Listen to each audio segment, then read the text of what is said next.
Bueno, estaba entendido que era, hola, buenas tardes. Estaba entendido que esto sería una mesa que habría más participantes.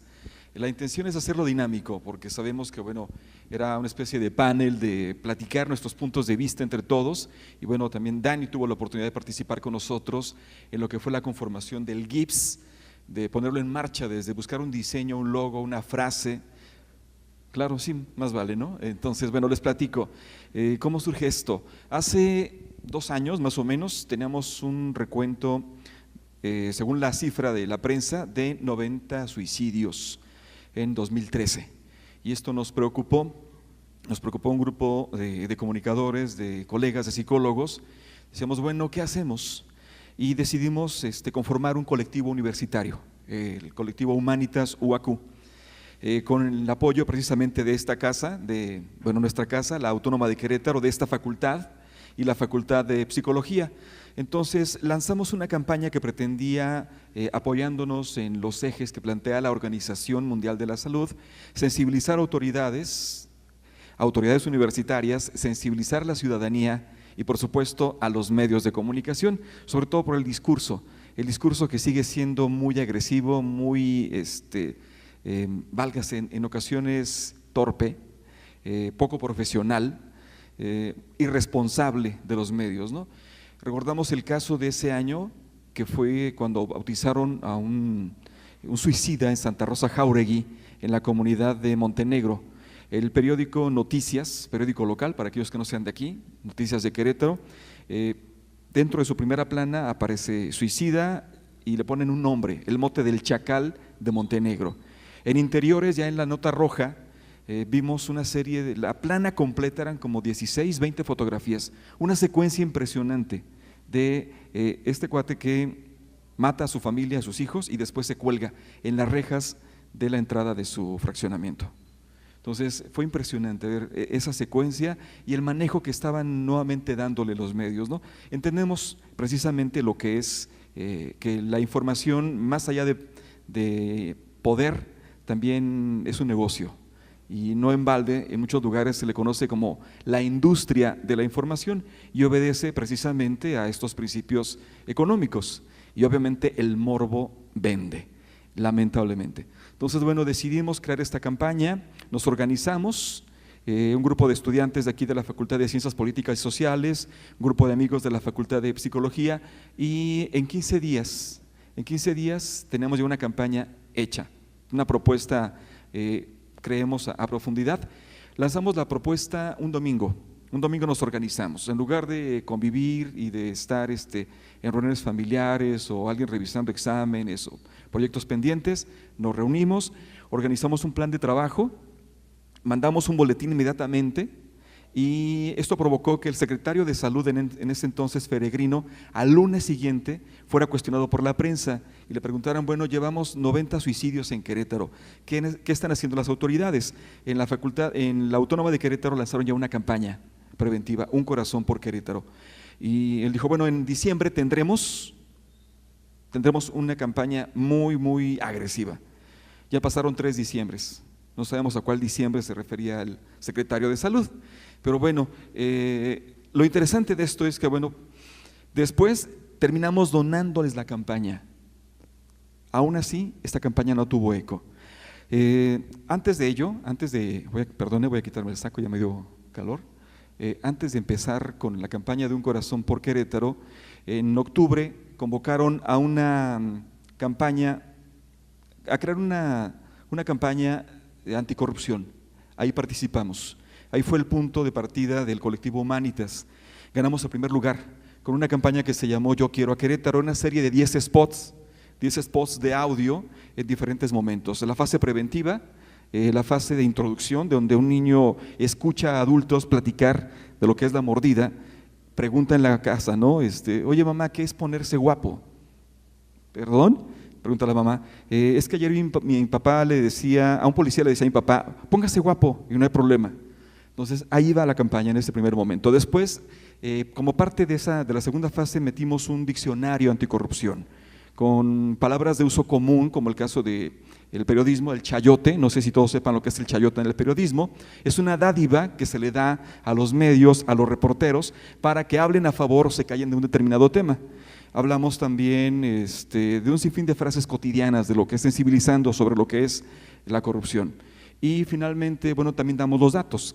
Cómo estábamos en corrupción en México, en el mundo, qué lugar ocupaba México y qué lugar ocupaba Querétaro.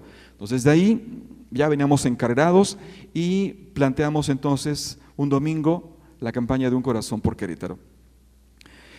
Nos organizamos y fue impresionante cómo la respuesta de gente de aquí, de las diferentes facultades. Una chavita de Bellas Artes nos donó su voz para hacer una canción, hicimos un jingle, una casa productora nos donó la letra, nos donaron espacios, nos abrieron espacios en medios online, el caso de Ciudad y Poder, el caso de EXA, nos dijo, bueno, aquí está el espacio en las noches, por favor tráiganse los spots, que estaban inspirados en los primeros auxilios psicológicos, destinados al público joven, a los chavos, porque básicamente en Querétaro la población que más se suicida son los jóvenes de 16, 18 a 40, 45. De este porcentaje, cerca del 70% son hombres. Y de ahí llegábamos a la conclusión que ser hombre muchas veces es un factor de riesgo aquí en Querétaro, una ciudad, un estado que dicen algunos, llegamos tarde a lo que es la postmodernidad. Crecimos muchísimo. Estábamos viendo unas fotos, por ejemplo, de los 50, de fines de los 50, nuestra ciudad llegaba hasta Los Arcos, hasta donde está el acueducto, donde está el mausoleo, ahí era fuera de la ciudad. Este espacio estaba alejadísimo de la ciudad. El Cerro de las Campanas era lo más lejos que se podían imaginar, llegaba hasta la carretera Panamericana, al norte llegaba creo que al barrio de la Trinidad, por ahí, y San se acabó. Entonces, creció muchísimo Querétaro y obviamente con este crecimiento ha traído también una serie de demandas que las instituciones no han podido o no han sabido o no han querido oportunamente atender. Y uno de estos casos es precisamente el suicidio, ¿no? Tuvimos un despunte muy marcado en los últimos 5 años en las cifras de suicidio aquí en Querétaro. Y bueno, esto fue en 2013, cuando lanzamos la campaña.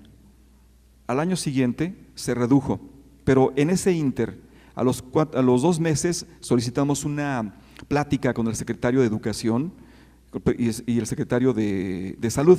Nos atendió el secretario de Salud y esto dio pauta para que se formara el GIPS, el Grupo Interinstitucional de Prevención de Suicidio, donde ahí tuvimos oportunidad de trabajar en 4 diferentes mesas para conformar este grupo. Diseñamos un logo, diseñamos una campaña que fue un poco difícil porque había instancias educativas, había instancias estatales, municipales, iniciativa privada, pero fue muy complicado, sumamente complicado ponernos de acuerdo para el nombre, para el logo, para los ejes, que pese a que estaban sustentados por la Organización Mundial de la Salud, la parte de epidemiología, la parte de atención a medios de comunicación, la parte de educación, fue imposible. Entre, por un lado, que la gente, la mayoría eran burócratas, no había espacio, no les concedían el permiso para salir, no había ese compromiso, y es un grave problema que no había el compromiso, ¿no? Era una población muy flotante. Teníamos reuniones mensuales y en febrero venían unas personas, para marzo eran otras, faltaban algunas instancias, fue muy complicado. Sin embargo, se puso en marcha, tuvimos una primer carrera, de hecho hubo una segunda en las inmediaciones de la Alameda, en las cercanías de lo que es el 10 de septiembre, el Día Internacional para la Prevención del Suicidio. Ha sido muy difícil y una prueba de ello es que precisamente hoy en esta mesa estaba contemplado que participara el colegio, la Secretaría de Salud y el COVAC, ¿no? Los COVACs, el Colegio de Bachilleres. Entonces, bueno, eso es una prueba. Aquí platicábamos en el Colegio Estatal de Psicólogos una propuesta de los psicólogos, los educadores, que no regalemos el trabajo, que no seamos parte de este engranaje que muchas veces impide el adecuado funcionamiento.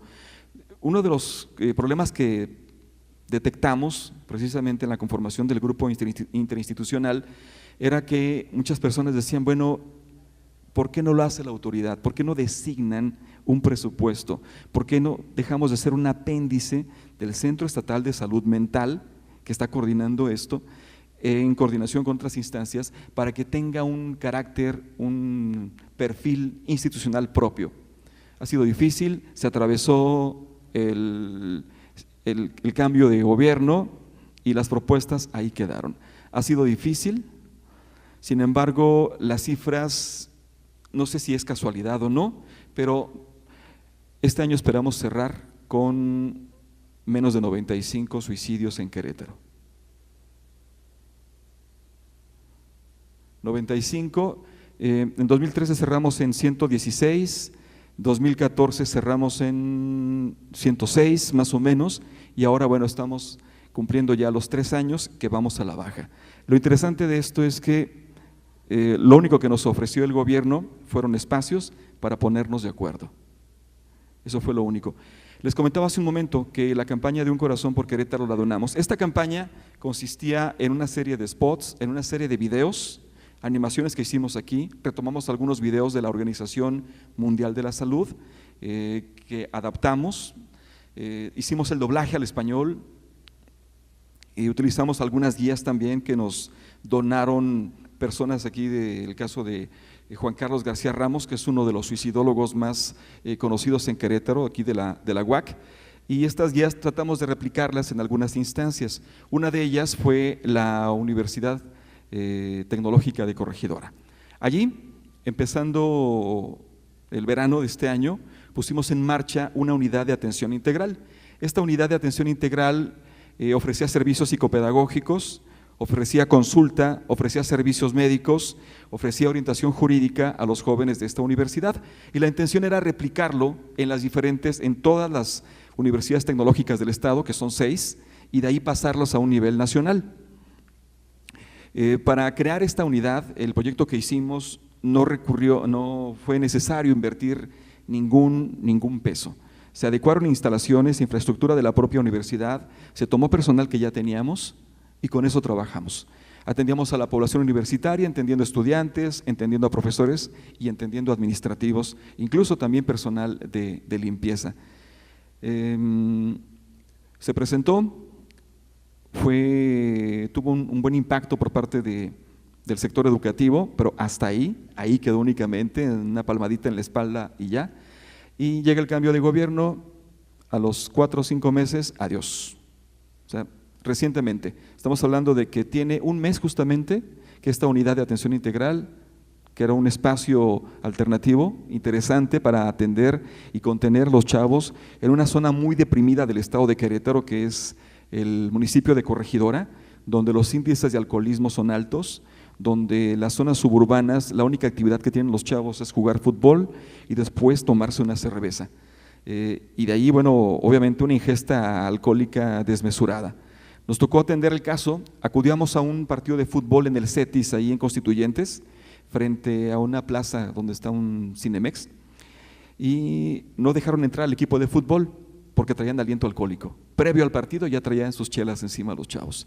Entonces estábamos trabajando en eso también, y bueno, es algo muy común. Hacíamos un estudio en comunidades cercanas como Presa de Bravo o como Bravo, y entre la migración, la meta de los chavos era irse a Estados Unidos y llegaba el fin de semana, y como dice la canción de un conocido guapango de, ¿cómo se llama?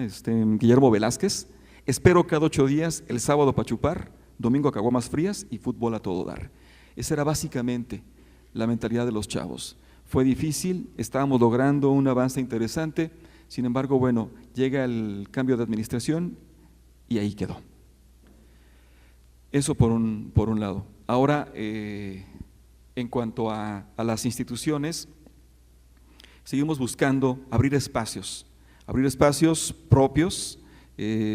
Ha sido sumamente difícil. Con algunas instancias como el Colegio de Bachilleres logramos tener algunos acercamientos, pero ahí quedaron. Pareciera pues que la preocupación de las autoridades en este sentido no se ha logrado del todo, no se ha logrado del todo y es un lugar en el cual, un espacio en el cual debemos seguir fortaleciéndonos para crear conciencia y sobre todo también a partir de espacios. Una de las de los puntos a favor que nos dejó esta experiencia de 2 años a la fecha fue el generar espacios para que la gente del sector educativo y del sector salud mental pueda tener un foro para expresarse, para mantener una especie de equilibrio en lo que es el discurso cotidiano de los medios de comunicación.